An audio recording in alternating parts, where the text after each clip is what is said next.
Kaninang umaga, nung pinapanood ko yung video at malakas ang ulan at hindi po umaalis, tapos may konting kaguluhan, nagsisigawan, "We are one."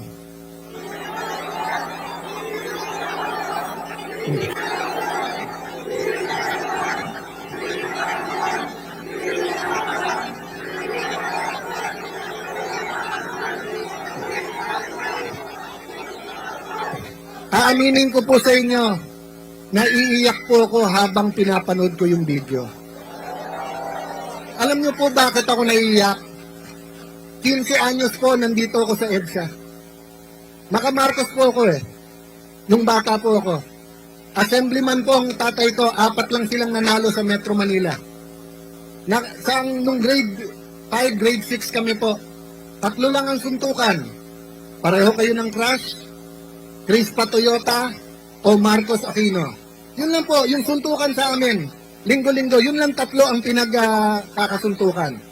Inuunahan mo ako sa crush ko, mas pogi ka, ako, Crispa ako, Toyota yung mga kaklase ko, o kaya, wala pang Ginebra nun, Toyota pa nun, o kaya, Aquino o Marcos. Pero dumating po ang panahon na kailangan sabihin, tama na. Tama na. Tama na. Tama na. Diba?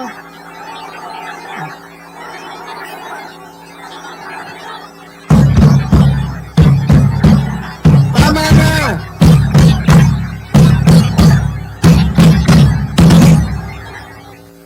Noong 2023, halos 1 trilyon piso ang DPWH. Ang flood control mahigit 300 milyon. Ang maintenance ng roads, unang beses, 1/3 din ng budget, mahigit din 300 milyon. Usually, 70% ng budget ay bagong kalye, bagong tulay, bagong building. First time po noong 2023.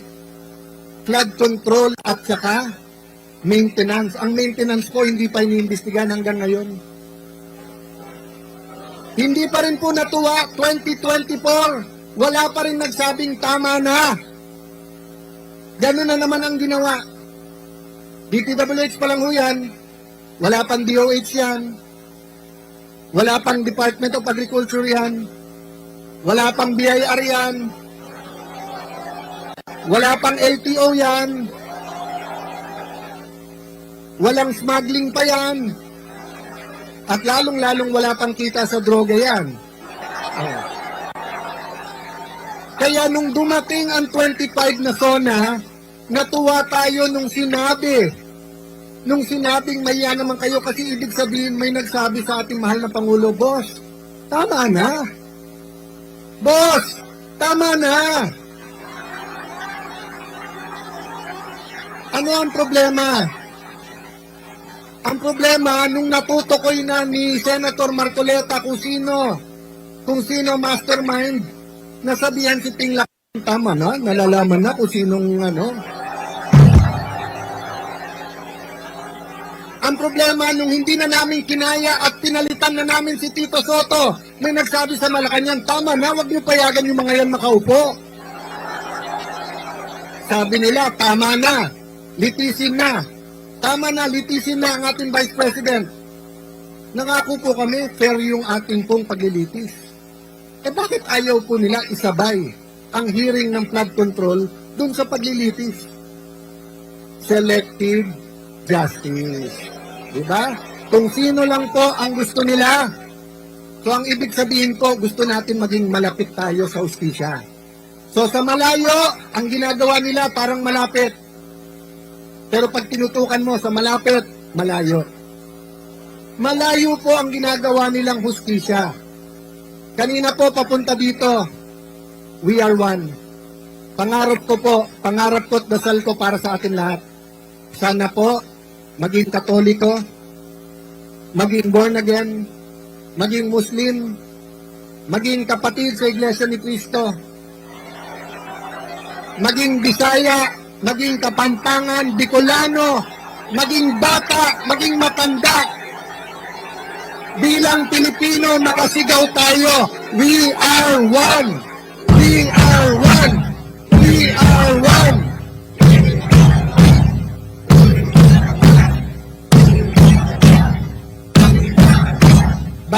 pumayag po kayo na makulong si Senator Marcoleta na hindi naririnig ng bansa na karamihan kung hindi tayo lahat ay sumisigaw ng We Are One. Okay lang po. Pagkatapos po ni Senator Marcoleta, isa-isay na po kami. Kasi ngayon, dalawa na po ang nawawala sa kasamahan namin. Sinasabihan na si Senator Bongo, lalabas na warrant mo. So 21 na lang. Sinasabihan na si Senator Marcoleta, ikaw na susunod ngayong linggo to. Ilan na lang yon? 4, 20 na lang. Sabi ng ombudsman, maaring 2, 3 senador. 13 na po sila. So yun yung hangarin, nasa 13, pwede na nila convict ang isang impeachable na officer.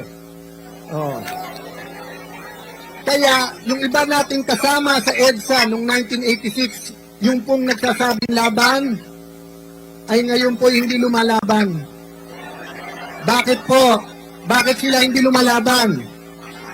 Bakit sila hindi sumisigaw na We Are One? Dahil gusto nila pag na-impeach ang Vice President, sila ma-appoint at sila naman ang maging presidente. Dahil, bakit naman papayag ang Pangulo na ganun magiging presidente? Kasi ang sabi naman ng Malacanang, sige, mag-agawan na kayo. Wala namang eleksyon eh. Magsatsatsa naman tayo. So, lahat po to ay sa pangalan lamang ng simpleng gawain. Ang gawain ng flood control. Kung wala naman pong flood control, normal po ang ating politika. Normal po, pwede natin sabihin We Are One, pero ikaw dilaw, eto puti, eto itim, eto rainbow. Pwede naman po natin sabihin magkakasama tayo eh. Pero bakit po madugo ang labanan ngayon? Dahil iniisip po nung iba, lamunin na natin yung pagnanakaw. Pag tayo naman naging presidente, palitan natin lahat yan. Hindi po mangyayari, kapatid. Kasi pag nadungisan ka na at kasama ka na sa cover up, wala ka ng choice. Itutuloy-tuloy mo na ang pananakit. Itutuloy-tuloy mo na yung selective justice. Baon ka na, hawak ka na nila. Yun po ang problema natin kay Kadante. Hindi natin po problema na makukulong siya. Ang problema natin, hindi siya mahawakan. Ang problema natin, hindi siya madidiktahan. Kaya mga kapatid, sana hindi kayo madiktahan. At sana po, yung mga nakikinig sa kanilang mga bahay, yung mga nanonood, pagdasal nyo po yung nangyayari ngayon. Kung may konti kayong oras at pamasahe, pumunta na rin po kayo dito dahil welcome po kayong lahat.